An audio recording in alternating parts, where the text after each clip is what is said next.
Get in. You don't get in there. God knows you'll never come out. But the smell, that is old, original interior. Oh, that smells old. That definitely smells old. Get in there. Take a sniff of that. I'm telling you. Stuff. I like the match pack that's actually here on the floor.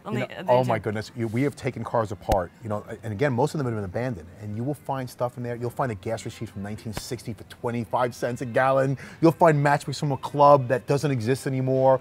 We were doing a 49 Cadillac where there was a late pass for a girl from 1952, like her parents were driving her to school, and the pass was from their school to allow the kid to come in late. What? I mean, all these nifty little things, and you find some nasty stuff in there as well. Things, Yeah, well, we don't need to talk you don't about. necessarily want to talk about, but. So this, I mean, what are your plans for this car? You're going to completely redo it? Completely redo it. The long and the short of it is quite simple. This is actually my car, okay? And I bought it a long time ago. The idea behind it is the sports car is for date night. My wife and I want to head out with the champagne in the back, in a sexy sports car, go to a nice restaurant, go to a park somewhere, hopefully away from all of the pestering kids and pestering business people. And this is the family car. Right. So this is going to have... It is a station wagon after all. I love station wagons. Station wagons are cool. Yeah, okay? Matt, you hear that? Station wagons are cool. Station wagons are the true SUV. SUVs... Our station wagons gone wrong. Yes, that's going to be our next t-shirt. SUVs are station wagons gone wrong. I love it. So this is going to have all the bells and whistles. We're going to take a car, and we're going to have just fun with it. Leather, and we're going to put like little TV screens in the back so the kids can watch DVDs. And the engine's going to be a real engine so that the car can actually run really, really well. And so my wife drives it. It'll have the disc brakes and power brakes and better steering so that she feels really safe and comfortable. Seat belts for the kids. Well, you better get going. Your sons are what, 5 and 3? He'll be 25 by the time he gets the car, so we'll see. Door still closes really nice. No so squeaks. then you part this see-through wall, ta-da! And this is where we actually build the cars. So when a car comes in and the car gets disassembled, when a car comes in and a car gets disassembled, it will then come down here. Here is where we strip everything, where we find out really how ugly the car is. What's wrong with the metal? Has it been in an accident? Has it rusted? Rust, yeah. You're peeling back those layers. Peeling back the layers. And in a way, you can actually see the progression. Over there is a Mercedes-Benz, and what's really cool about this project is this is going to be a custom. What are you finding there, pup? What are you barking at, pup? Oh my goodness, Hubert went under the building. These dogs are completely insane. Hey, Huey, come on out, pal. This building is raised about 4 feet off the ground. Oh, so he crawls underneath there. He's investigating. And he can hear his brother on the other side, and he's wondering where the hell his brother is. Do we need to get him out? Oh, he knows. Yeah. He goes in there all the time. It's insane. So this, is ugly and as unassuming as this is, we are getting very close. This car was completely rotted out. These are all new fenders welded in. We already got the gaps set. Everything is beautiful, right and tight. What makes this right and tight is a term we use here all the time. Right and tight. I like it. That's a t-shirt too. That's another t-shirt, this is going to get a V10 diesel engine. This is going to be a biodiesel transplant. So this is going to be a classic, future, eco-friendly power vehicle. It's a very long name. We're going to shorten it up. We'll use the first letters. You're going to get a little acronym or something going on. Yeah. But we're actually looking to get a Touareg V10 engine, and we're going to put it in there, and then we're going to put he wants to put different tanks. Like one's going to run off of ethanol, one's going to run off of biodiesel, and we'll have like little switching valves. So you have like serious technological innovations happening in this shop as well. He wants traveling wireless internet. Like serious technological innovations here. So this guy is going to be sitting there with his iPod plugged into a pod. He can have cameras overviewing, hit a function, turn on the different fuel systems. This is going to be every inch authentic looking. Beautiful, gorgeous Mercedes-Benz leather and convertible top. And then you just look 1 inch in, it's going to be cutting edge, modern technology. It's like, I can't even get my head around that. Like Wi-Fi as you're driving down the highway? Totally. What? Satellite uplink, I can't even get Wi-Fi in my hotel right now. Yeah, I've heard that story. Yeah. Wait, so the next Auto 123 car has got to come from this guy, I'm telling you. Totally. Done, okay? And then we've got, this is a one-of-a-kind Maserati. Now, this is done with metalwork. Okay. We fixed all the problems, and now we're in the actual final stages of bodywork.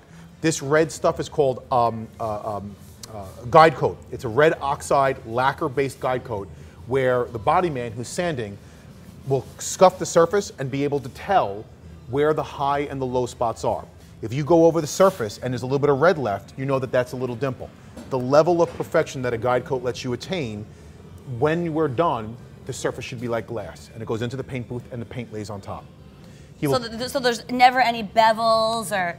Down to the thickness of a hair. Wow. Because again, if you scratch over it, let me see if I can, here, come here, I'll show you.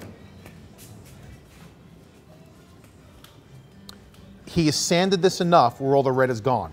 Here is where he started to cut it, but you can see that there's still some red there. Yeah. So that means there's still undulations in the paint where this micro thin layer of oxide paint is still there. He will then continue to sand the surface down until it's all perfectly smooth. He will then coat this with guide coat again and do it again with progressively finer grits. So you can even see some of the striations. This is still coarse. It ends up with 600 grit sandpaper where if you touch the surface, it's literally like glass. Wow. This is why it's it takes a long time. It's in the details. This is why it takes so long to get a car into the paint booth. That's why it's a month, 2 month long process, you know? Everything gets fit, all the bumpers get fit for gaps over and over again. All the lenses will be put in, all the taillights, everything gets fit over and over and over again. So when this car is done and painted, everything just falls right on. I thought I was a perfectionist. Jeez. We have problems here. We have issues. Slightly OCD. We need a little Freudian garbage going on here to figure out what the hell's wrong with all of these people, okay? I mean, you can even feel it right now. I don't want to get your hand too dirty. I mean, this is still rough, and you can start to feel the smoothness of it. Oh, feel that.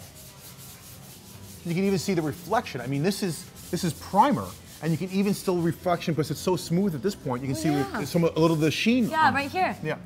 That's crazy. Primer catching light. That's. Yep, exactly. Primer catching light. Okay, so then coming outside, we just had a car that was in that stage, the Maserati stage, about a month ago, and then rolled it outside, brought it into the paint booth, and shot color on it.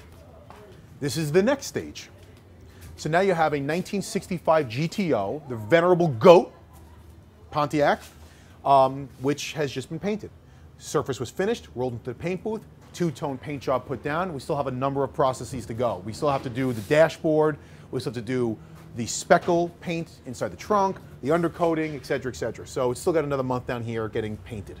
Nothing happens quickly if you want it done properly. And that's not a good thing. I wish we could do things faster, but with the details and getting it done properly, and it the does research. Stretch. But as a business owner, you know, it's always getting it done better, more efficiently, so it's a constant tug between perfection, details, and being efficient.